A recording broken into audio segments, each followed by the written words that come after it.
ये है कि सेकेंड ऑर्डर रिएक्शन कहते किसको है।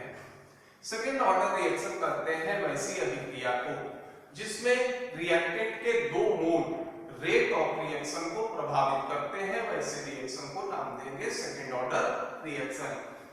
तो इसको ये डिफाइन कर सकते हैं कि such reaction in which two moles of reactant influenced rate of reaction, यानी रिएक्टेंट के दो मोल रेट ऑफ रिएक्शन को प्रभावित करेंगे, वैसे रिएक्शन को नाम देंगे सेकेंड ऑर्डर रिएक्शन। यह एक चीज ये है कि जब दो मोल रिएक्टेंट हैं तो हो सकता है कि रिएक्टेंट की संख्या एक हो, ये रिएक्टेंट जो होंगे एक ही प्रकार के होंगे लेकिन इसके मोल दो हो, या फिर ये भी हो सकता है कि दो अलग अलग रिएक्टेंट हो। तो इस आधार पर सेकेंड ऑर्डर रिएक्शन दो प्रकार के होते हैं। जैसे मान लीजिए एक ये है 2A गिव्स आउट प्रोडक्ट और रेट लॉ एक्सप्रेशन दे रहा है कि rate of reaction K into A square, ये हमारा सेकेंड ऑर्डर रिएक्शन होगा जब initial concentration of reactant same होंगे। दूसरा ये भी तरीका हो सकता है A plus B gives out product और ये हो जाए कि rate of reaction equal to K A into B, ये भी हमारा सेकेंड ऑर्डर रिएक्शन होगा लेकिन इसमें रिएक्टेंट के नंबर ऑफ मोल्स अलग अलग होंगे। तो हम लोग इस रिएक्शन का यानी वैसा सेकेंड ऑर्डर रिएक्शन जिसमें रिएक्टेंट का इनिशियल कंसंट्रेशन सेम हो, इसका काइनेटिक्स हम लोग निकालते हैं। तो अब ये लिख सकते हो रेट ऑफ रिएक्शन को -dx upon dt equal to k a minus x का स्क्वायर, जहां a इनिशियल कंसंट्रेशन है, x जो होगा ये चेंज को इंडिकेट करता है। अब यहां ये साइन x बराबर क्या होगा, x बराबर होगा तुम्हारा a माइनस x, ये होता है क्या change in concentration. Rate of reaction क्या होगा, change in concentration of reactant upon time. तो change in concentration of reactant ये हमारा क्या होगा नेगेटिव, फाइनल में से इनिशियल को घटाएंगे तो ये नेगेटिव हो जाएगा। अब ये साइन क्या हो जाएगा, माइनस माइनस प्लस, ये साइन प्लस हो जाएगा, ये होगा dx upon dt equal to k a minus x का होल स्क्वायर। अब इसको अरेंज करते हैं, ऑन रीअरेंजिंग ये हो जाएंगे dx upon a minus x का स्क्वायर k dt। अब इसका इंटीग्रेशन कर देते हैं, ऑन इंटीग्रेशन ये होगा dx upon a minus x two k dt। अब इसका इंटीग्रेशन करेंगे तो ये हो जाएगा 1 upon a minus x equal to kt plus c, ये हो गया हमारा समीकरण एक। प्रारंभ में ये मानते हैं इनिशियली अभी रिएक्शन प्रारंभ नहीं होगा तो x का मान 0 होगा और समय का भी हम काउंटिंग प्रारंभ नहीं करेंगे, तो समय हमारा क्या हो जाएगा 0 सेकेंड। अब ये मान रखो तो ये हो जाएगा 1/a, kt हो जाएगा 0 इक्वल टू c। अब ये करते हैं substituting the value of c in equation 1, equation 1 में c का मान रख दो तो ये हो जाएगा आपका 1a minus x equal to kt और c के जगह रख देते हैं क्या 1/a रख देते हैं c के जगह। अब हम लोग क्या रख देंगे 1/a रख देंगे। अब इसको हम लोग ये करते हैं कि kt इसको इस तरफ ले आए तो ये हो जाएगा kt बराबर 1/a minus x upon 1/a। देखिए इसको हम मान लेते हैं ये समीकरण 2। यहां से हम और भी एक्सप्रेशन निकाल सकते हैं। अब देखिए ये हो जाएगा आपका k बराबर 1/t, ये कर लेते हैं, ये होगा 1/a minus x minus 1/a, और ये होगा k इक्वल टू 1/t। देखिए एलसीएम आ जाएगा a माइनस x, ये हो जाएगा a माइनस, ये हो जाएगा a minus minus plus x, a cancel हो जाएगा, k बराबर होगा 1/t x a minus x। ये काइनेटिक्स होगा किसका? ये काइनेटिक्स होगा सेकेंड ऑर्डर रिएक्शन का, जब initial concentration of reactant same हो। अब देखिए समीकरण 2 में इसका एक और फॉर्म लिखते हैं, फ्रॉम इक्वेशन 2। इक्वेशन 2 से एक और फॉर्म लिखते हैं। अब मान लीजिए ये मानते हैं a, ये हमारा था क्या, इसको इंडिकेट करते हैं a0, ये हो गया आपका initial concentration. a minus x ये इंडिकेट करेगा a, ये बताएगा किसको, फाइनल कंसंट्रेशन को। तो अब ये वैल्यू हो जाएगा k इक्वल टू 1/t, ये हो जाएगा, इस मान से रखिए आप, ये हो गया 1a माइनस 1 अपॉन a0। इस फॉर्म को हम लोग, यही हमारा kinetics of second order reaction होगा। हम लोग इसको इस कारण से लिखते हैं क्योंकि यहाँ पर हम लोग first order, second order, third order, nth order सब में एक रिलेशन स्थापित करेंगे, जहां a0 इंडिकेट करेगा इनिशियल कंसंट्रेशन को, a करेगा इंडिकेट फाइनल कंसंट्रेशन को। एक बार फिर इसको रिफ्रेश कर देते हैं। रेट ऑफ रिएक्शन हो गया dx upon dt equal to k a minus x का स्क्वायर। अब देखिए यहां साइन हमारा नेगेटिव था, तो रेट ऑफ रिएक्शन होता है क्या, ये change in initial concentration in concentration of reactant और प्रोडक्ट। तो रिएक्टेंट का अगर कंसंट्रेशन चेंज करेंगे तो ये फाइनल माइनस इनिशियल, तो फाइनल वैल्यू कम होता है, इनिशियल वैल्यू अधिक होता है, क्योंकि किसी भी रिएक्शन में रिएक्टेंट जो होंगे ये हमेशा इसका सामूहिक समय के साथ कमेगा, क्योंकि प्रतिक्रिया रिएक्टेंट करेंगे और प्रोडक्ट का निर्माण होता है, तो रिएक्टेंट का साधन हमेशा कम होगा, तो ये साइन क्या हो जाएगा, प्लस। और इस तरह से इसका मान सेकंड ऑर्डर रिएक्शन के काइनेटिक्स का वैल्यू निकाल सकते हैं। इसके दूसरे फॉर्म को भी हम लोग इस तरह से निकालते हैं। अब इसको नोट डाउन कर लीजिए। इस तरह का सेकंड ऑर्डर रिएक्शन ये था कि सेकंड ऑर्डर रिएक्शन जिसमें इनिशियल कंसंट्रेशन ऑफ रिएक्टेंट अलग अलग हो। If initial concentration of reactant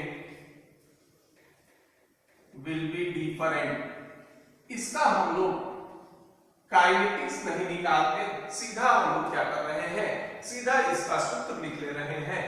इसका काइनेटिक्स ये आता है k equal to 2.303 by t a minus b, a minus b log b a minus x a b minus x। ये होता है काइनेटिक्स किसका, ये काइनेटिक्स होगा सेकेंड ऑर्डर रिएक्शन जिसमें इनिशियल कंसंट्रेशन ऑफ रिएक्टेंट अलग अलग हो। यहां दो रिएक्टेंट है, एक रिएक्टेंट A होगा, दूसरा B होगा। A होता है initial concentration of reactant A, B होता है initial concentration of reactant B, और X होगा ये बताएगा कि टाइम के अनुसार चेंज ऑफ कंसंट्रेशन, यानी रिएक्टेंट का कितना भाग प्रतिक्रिया कर गया। अब देखते हैं सेकेंड ऑर्डर रिएक्शन का कैरेक्टरिस्टिक क्या है। Characteristics of second order reaction, तो देखिए सबसे पहला तो कैरेक्टरिस्टिक ये होगा कि कोई भी सेकेंड ऑर्डर रिएक्शन हो, ये सेकेंड ऑर्डर रिएक्शन के काइनेटिक्स का पालन करेगा। तो ये कह सकते हो कि any second order reaction obeys kinetics of second order reaction, यानी कोई सेकेंड ऑर्डर रिएक्शन होगा, ये सेकेंड ऑर्डर रिएक्शन के काइनेटिक्स का पालन करेगा, और ये होता है K equal to 1/T x a minus x। ये था kinetics of second order reaction. तो इसका पालन करने का मतलब ये है कि अगर किसी भी रिएक्शन का इनिशियल कंसंट्रेशन ऑफ रिएक्टेंट और अलग अलग समय अंतराल में चेंज ऑफ रिएक्टेंट प्राप्त हो जाए तो हम K का मान ज्ञात करते हैं। अगर K का मान कांस्टेंट आएगा तो ये बताएगा कि ये रिएक्शन सेकेंड ऑर्डर है। या फिर दूसरे तरह से ये भी कह सकते हो कि किसी भी रिएक्शन का इनिशियल कंसंट्रेशन और डिफरेंट टाइम इंटरवल में चेंज ऑफ कंसंट्रेशन का मान ज्ञात हो तो हम इस इक्वेशन पर मान रखकर K का मान निकालते हैं। अगर K का मान कांस्टेंट आएगा तो ये रिएक्शन हमारा क्या हो जाएगा, सेकेंड ऑर्डर रिएक्शन होगा। दूसरा इसी का कैरेक्टरिस्टिक हम लोग लेते हैं ग्राफिकल मेथड पर भी। इसका हम लोग ग्राफिकल मेथड का भी हम लोग क्या करते हैं, ग्राफिकल मेथड का भी हम लोग सहायता लेते हैं।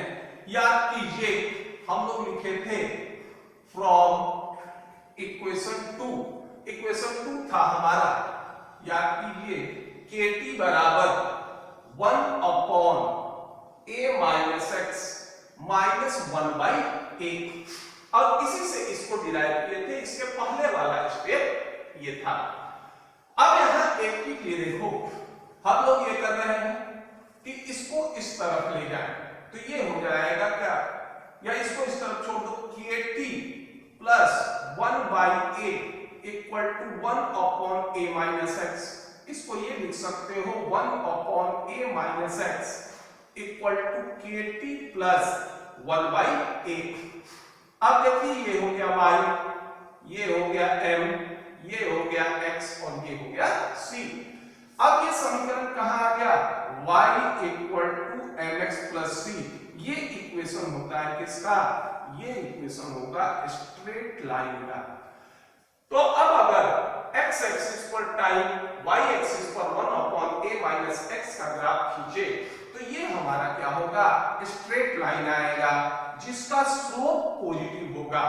अब अगर मान लीजिए इस x एक्सिस पर रख लो टाइम और y एक्सिस पर रखते हैं मान किसका, a माइनस x का, तो ये क्या होगा, स्ट्रेट लाइन आएगा जिसका स्लोप होगा positive.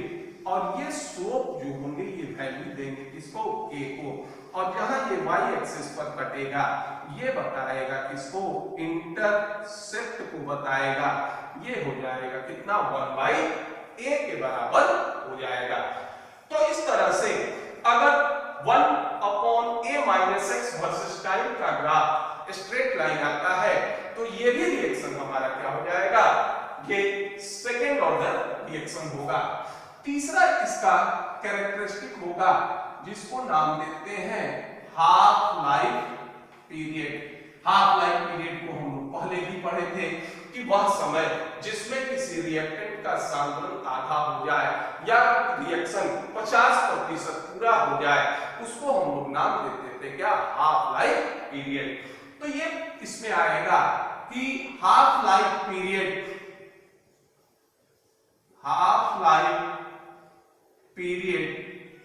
of second order reaction is inversely proportional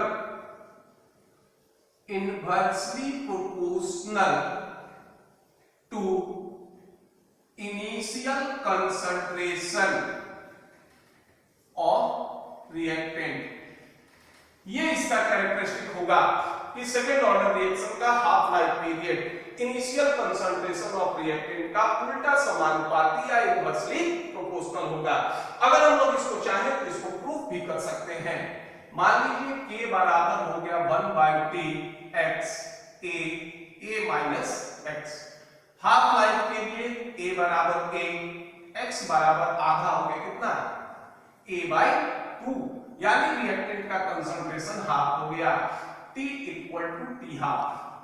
अब देखिए ये होगा t half equal to 1/k, x के जगह रखो 1/2 a माइनस a/2। ये देखिए ये होगा t half equal to 1/k, ये हो गया a/2, ये हो जाएगा आपका क्या 2a माइनस a, ये हो जाएगा आपका a स्क्वायर बाई 2 कट गया, ये हो गया t equal to 1/k a। अब ये करते हैं कि कांस्टेंट और बराबर को हटा दें तो ये प्रोपोर्शनेट हो जाएगा, तो t half proportionate to 1/a। ये कैरेक्टरिस्टिक हो गया सेकंड ऑर्डर रिएक्शन का, कि सेकंड ऑर्डर रिएक्शन का half life period initial concentration of reactant का उल्टा समानुपाती होता है या इनवर्सली प्रोपोर्शनल होगा। फोर्थ ये होगा unit of rate constant. Unit of rate constant ये भी पढ़े थे, यूनिट ऑफ रेट कांस्टेंट के, ये अलग अलग ऑर्डर का कैरेक्टरिस्टिक होता है, अलग अलग ऑर्डर ऑफ रिएक्शन में इसके मान अलग अलग होंगे। तो k का यूनिट होता था क्या हमारा, याद कीजिए मोल 1 - n, litre n-1, second inverse. Second order reaction के लिए n का मान 2 होगा, तो ये हो जाएगा k बराबर, ये हो जाएगा mole inverse litre second inverse.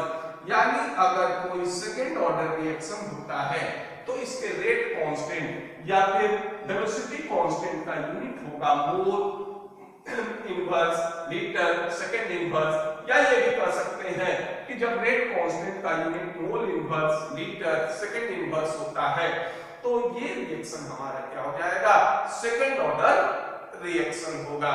इसको नोट कर लीजिए। सेकंड ऑर्डर रिएक्शन का एक और कैरेक्टरिस्टिक होगा, और यह है कि हम लोग इसको स्टुअर्ट मेथड में भी पढ़े थे कि अगर किसी भी रिएक्शन में एक रिएक्टेंट की मात्रा इतनी अधिक ले लेते हैं कि उसका कंसंट्रेशन परिवर्तित नहीं हो तो वो रेट ऑफ रिएक्शन को प्रभावित नहीं करता है। तो अगर सेकंड ऑर्डर रिएक्शन में किसी एक रिएक्टेंट का सांद्रण अत्यधिक का मात्रा अत्यधिक ले लेते हैं तो वो रिएक्शन क्या हो जाएगा, फर्स्ट ऑर्डर हो जाएगा। जैसे मान लेते हैं, ये लिखते हैं कि E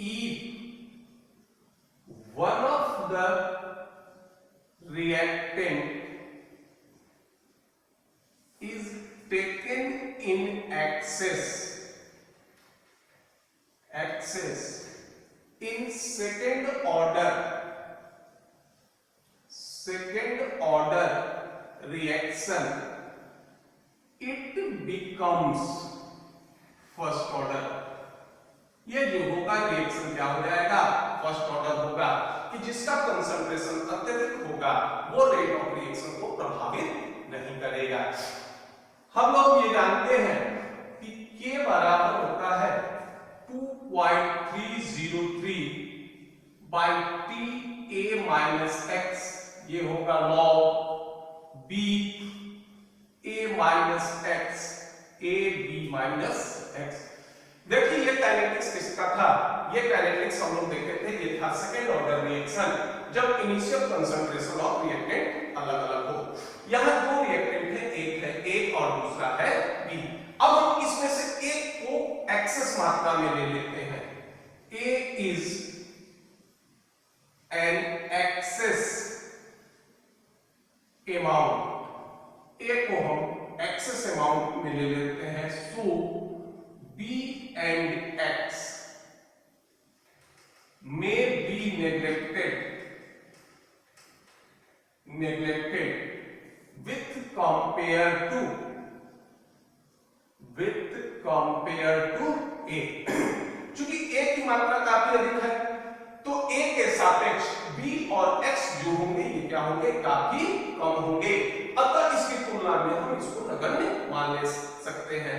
जैसे मान लीजिए A हमारा हो गया क्या 1000 लीटर, B हो गया हमारा क्या 1 लीटर, तो A की तुलना में B हमारा क्या होगा, नगण्य मानेंगे।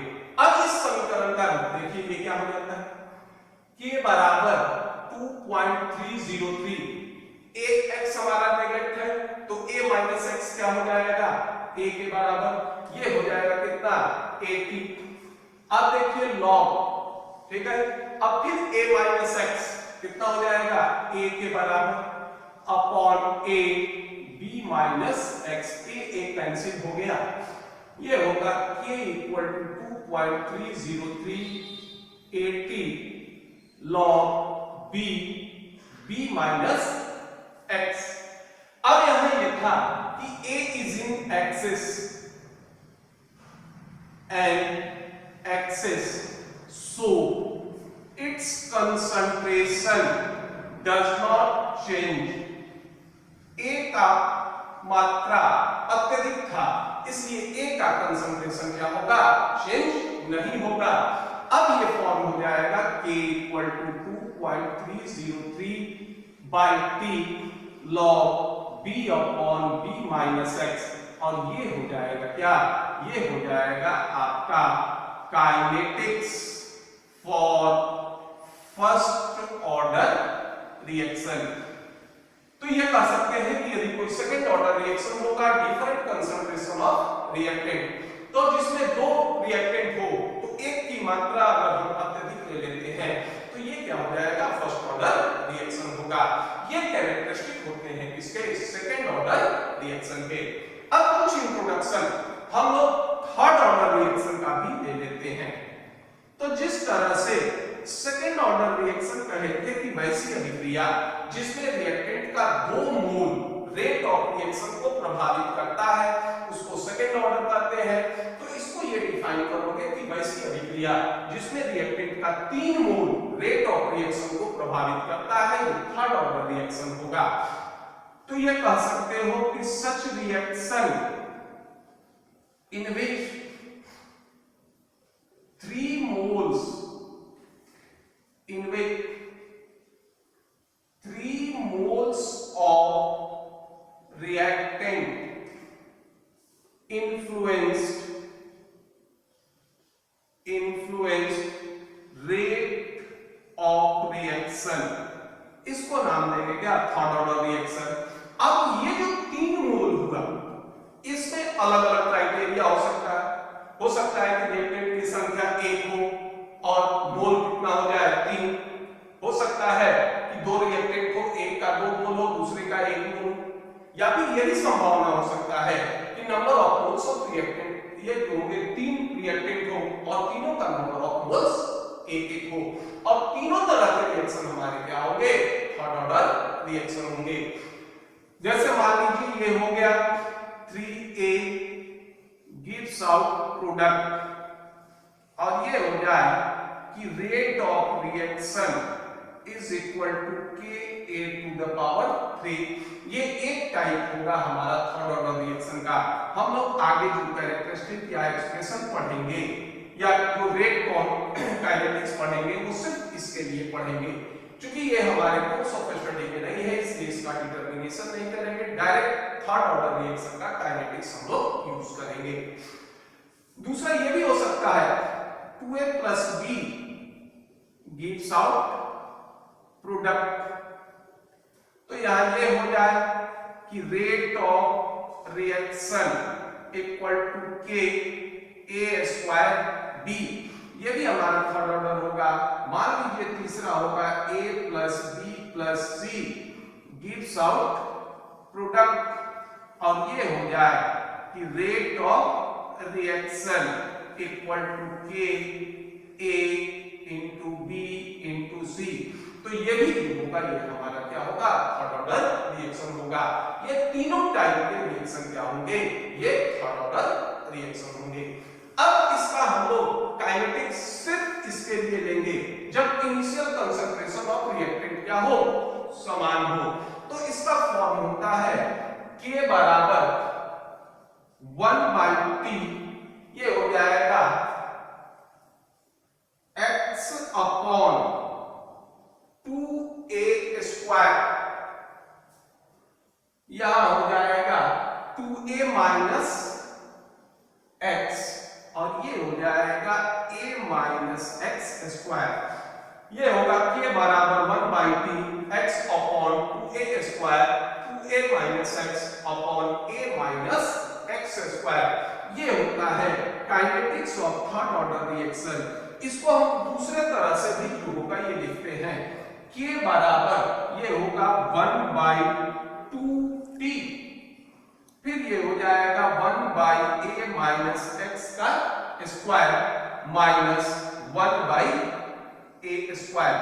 ये फॉर्म कब आता है?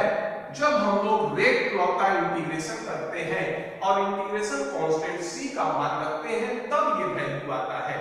हम लोग सेकंड ऑर्डर रिएक्शन में भी देखे थे, याद कीजिए a बराबर a डॉट और a माइनस x, ये होता है इसके बराबर a, तो यही सूत्र हो जाएगा आपका k बराबर 1/2t, 1 upon a² minus 1 upon a² ये भी फॉर्म हो जाएगा kinetics of third order reaction का। अब इसको नोट डाउन कर लीजिए। हम लोग देखेंगे characteristics of third order reaction. तो थर्ड ऑर्डर रिएक्शन का तो सबसे पहला कैरेक्टरिस्टिक ये होगा, ये कहेंगे कि any third order reaction obeys kinetics of third order reaction. कोई भी थर्ड ऑर्डर रिएक्शन होगा, ये थर्ड ऑर्डर रिएक्शन के काइनेटिक्स का पालन करेगा। और ये था हमारा क्या, k equal to 1/t x upon 2a² x upon 2a² 2a minus x, 2a minus x upon a minus x²। यानी कोई भी थर्ड ऑर्डर रिएक्शन होगा वो इस काइनेटिक्स का पालन करेगा। इसका मतलब ये है कि अगर कोई थर्ड ऑर्डर रिएक्शन है तो हमको इनिशियल कंसंट्रेशन ऑफ रिएक्टेंट और भिन्न भिन्न समय अंतराल में चेंज ऑफ रिएक्टेंट का मान ज्ञात हो, तो ये रिएक्शन हमारा अब k का मान कैलकुलेट करें तो कांस्टेंट k के मान के लिए ये रिएक्शन हमारा क्या होगा, थर्ड ऑर्डर रिएक्शन होगा। अब इसी के हम ग्राफिकल प्रोसेस को भी इंडिकेट करते हैं। दूसरा ये हो जाएगा ग्राफिकल प्रोसेस। ग्राफिकल प्रोसेस में होगा 1 upon a minus x² versus t का ग्राफ खींचते हैं तो ये आता है क्या, स्ट्रेट लाइन। ये आएगा क्या हमारा, स्ट्रेट लाइन आएगा। इस फॉर्म को हम इस तरह से भी लिख सकते हैं k इक्वल टू 1/2t, ये होगा 1 upon a minus x² upon 1 minus a का स्क्वायर। इस फॉर्म में भी लिखेंगे। अब देखिए इसको, ये होगा 2kt बराबर 1 अपॉन a माइनस x का स्क्वायर अपॉन माइनस 1/a²। अब देखो इसको इस तरफ ले आओ, a minus x² equal to 2kt plus 1/a²।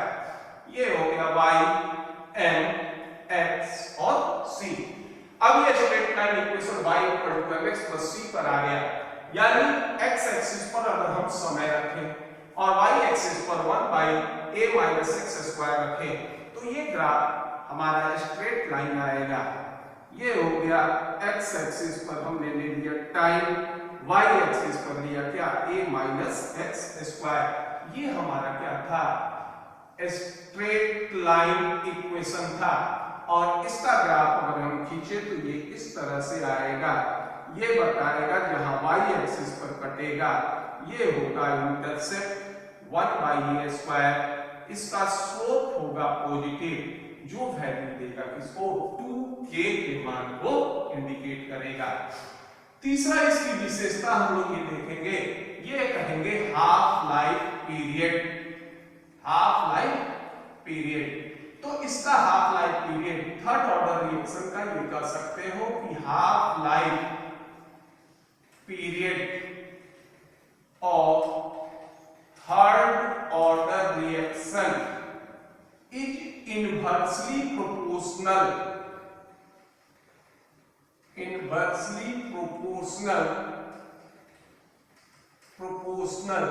To square root of initial concentration, और ये हो जाएगा आपका T half proportionate to 1/a²।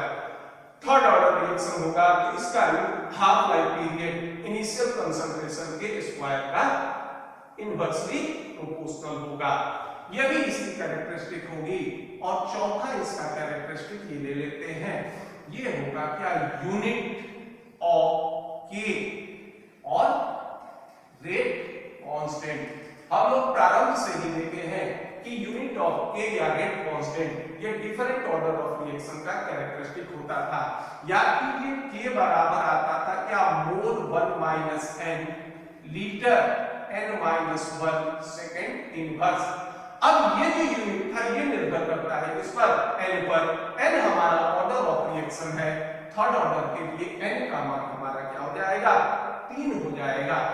तो k का यूनिट हो जाएगा कि हमारा मोल -2 लीटर स्क्वायर सेकेंड इनवर्स। ये कैरेक्टरिस्टिक हो जाएंगे किसके थर्ड ऑर्डर रिएक्शन के। अब एक जनरल टर्म ले लेते हैं, ये होता है nth ऑर्डर रिएक्शन। तो nth ऑर्डर रिएक्शन को सीधा ये डिफाइन करोगे कि वैसा रिएक्शन जिसमें रिएक्टेंट का n mole rate of reaction को प्रभावित करे, वो हमारा nth ऑर्डर रिएक्शन होगा। तो ये होता है कि such reaction in which n mole of reactant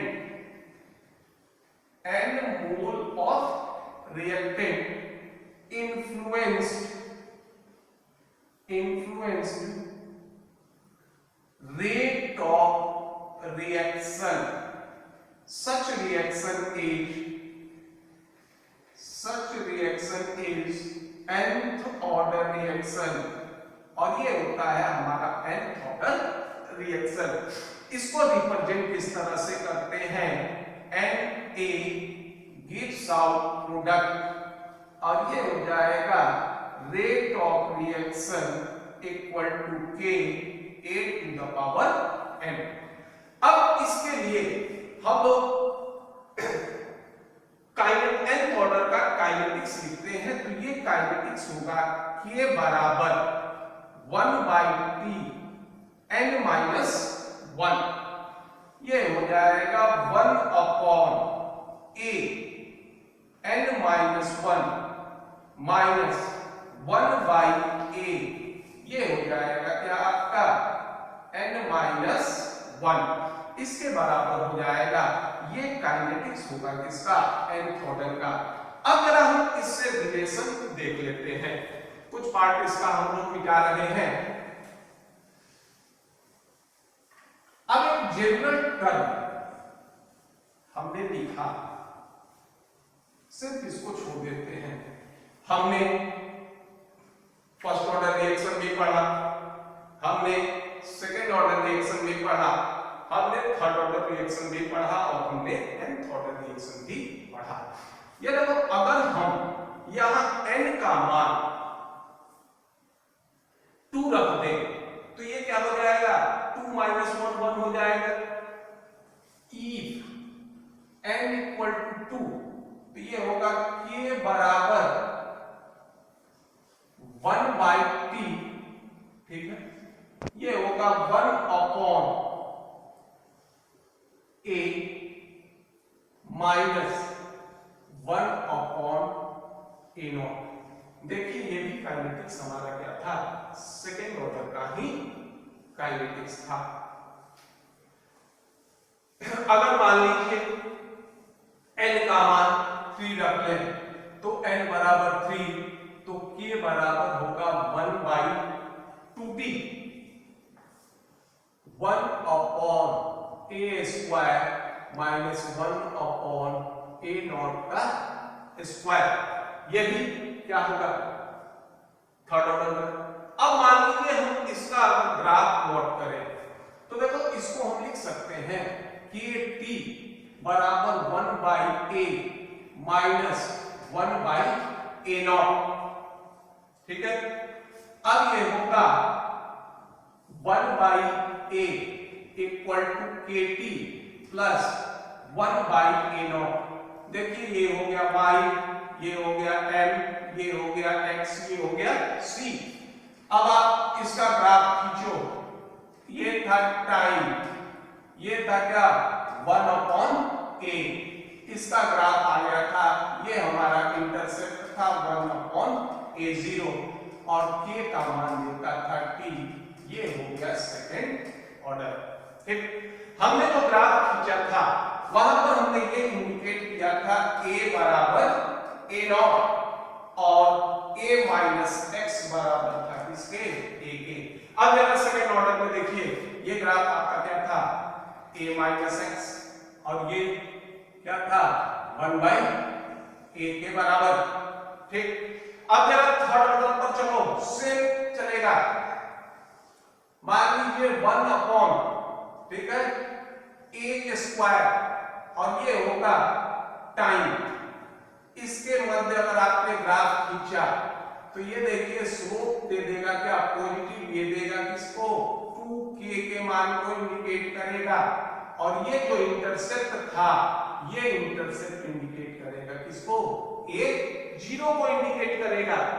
अब यही अगर मान लो nth ऑर्डर के लिए हम लोग यूज करते थे फॉर nth ऑर्डर, देखिए ये ग्राफ प्लॉट करते हैं, ये हो जाएगा क्या 1 अपॉन a n माइनस 1, ये हो गया क्या टाइम। ये ग्राफ खींचो, ये आ गया आपका क्या इंटरसेप्ट, ये इंटरसेप्ट किसके होगा 1 अपॉन a n माइनस 1 और ये हो गया स्लोप, ये बताएगा किसको, ये बताएगा k n माइनस 1 के वैल्यू को बताएगा। तो ये ग्राफ में भी, रिप्रेजेंटेशन में भी लोगों का समानता होता है। टी हाफ के केस में देखो, टी हाफ मान लीजिए ये था फर्स्ट ऑर्डर, ये इंडिपेंडेंट था, independent of concentration. Second order ये था, देखिए T half proportionate to 1/a। अब देखो third order, T half proportionate to 1 क्या था a स्क्वायर, या तक तो हमने देखा। अब उसी तरह nth ऑर्डर ये हो जाएगा T half proportionate to 1/a n minus 1। तो इस तरह से ऑर्डर ऑफ रिएक्शन में भी जो होंगे ये समानता होंगे। अब हम लोग इस तरह से जीरोथ ऑर्डर रिएक्शन देखे और उसका कैरेक्टर, फर्स्ट ऑर्डर देखे, सेकंड ऑर्डर देखे, थर्ड ऑर्डर देखे और nth ऑर्डर रिएक्शन देखे, इसके कुछ कैरेक्टरिस्टिक देखे। अब आगे के वीडियोस में हम लोग पढ़ेंगे आर्हेनियस इक्वेशन। अगर आपको ये वीडियो पसंद आया हो तो इसको लाइक कीजिए, सब्सक्राइब कीजिए। धन्यवाद।